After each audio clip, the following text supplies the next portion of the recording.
Hello everyone, my name is Bill. Today I want to share with you a story of struggle, awakening, and the search for the human soul. The story of Carl Gustav Jung, a man who dared to look within when the whole world looked away.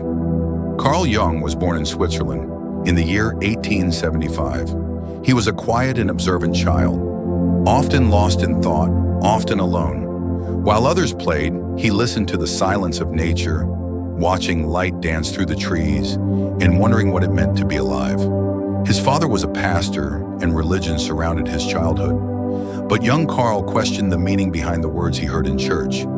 He wanted not belief but understanding, not blind faith but direct experience. He later said, "I am not what happened to me. I am what I choose to become." As Jung grew older, he became fascinated by the human mind, the mystery of dreams, the pull of symbols, the strange world that lived beneath consciousness. He studied medicine and soon psychiatry, believing that somewhere inside the human psyche lay both our suffering and our salvation. In the early 1900s, Jung met Sigmund Freud, the father of psychoanalysis, and at that time, the most powerful voice in psychology. They admired one another deeply. Freud saw Jung as his successor, and Jung saw Freud as a mentor and a friend. But over time, cracks began to appear. Jung felt that Freud reduced everything to desire and childhood trauma.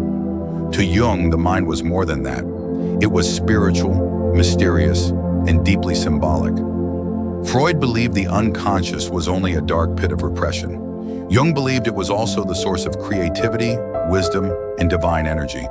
Their friendship collapsed, and that collapse nearly destroyed Jung. In 1913, Jung entered a long and painful period of isolation. He had lost his mentor, his certainty, and his sense of direction. And then something began to happen.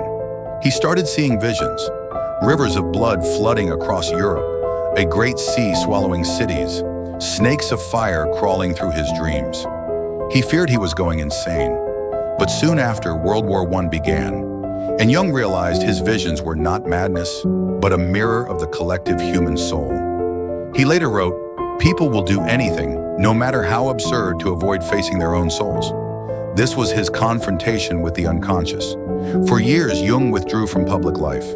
He built a stone tower in Bollingen, beside Lake Zurich, a place of silence, of solitude, of reflection. He filled journals with drawings, dreams, and dialogues with the figures that appeared in his imagination. He called this the Red Book. It was not a descent into insanity. It was a journey into the deepest layers of the human spirit. In that long night of the soul, Jung faced his fears, the shadow, the anima, the forgotten parts of himself. He learned that healing does not come from running away from darkness, but from walking through it. He said, "One does not become enlightened by imagining figures of light, but by making the darkness conscious." These words carry the essence of his transformation. The man who once feared his mind emerged as someone who embraced it, not as an enemy, but as a teacher. Through this experience, Jung developed ideas that would change psychology forever. He spoke of archetypes, the ancient patterns that live in every human soul. The mother, the hero, the trickster, the wise old man, symbols that shape our stories, our myths, and our lives. He called this great sea of symbols the collective unconscious, a place where all human experience is connected, where our dreams are not just our own, but echoes of a shared human history. Jung believed that every person carries within them a potential for wholeness, what he called individuation, the process of becoming who you truly are. Not a perfect person, but a whole one, where light and shadow coexist.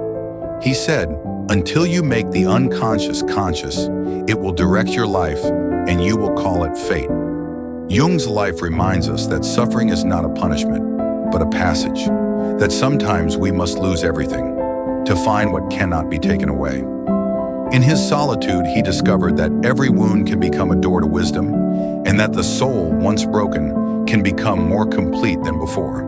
His writings, the Red Book, Memories, Dreams, Reflections, and Man and His Symbols, are not just works of psychology, but maps for the human spirit.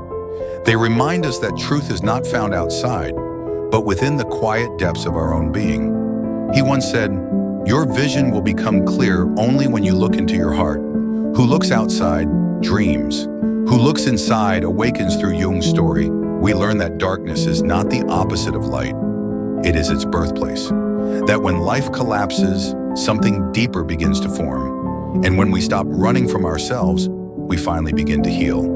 Carl Jung's journey is a reflection of all of us, a mirror of our own search for meaning, for peace, for truth. So when you feel lost, remember his lesson. Look within, because the light you seek has always been inside you. Thank you for listening. This is Bill, and this was the story of Carl Jung, the man who turned his suffering into wisdom and his solitude into a gift for humanity.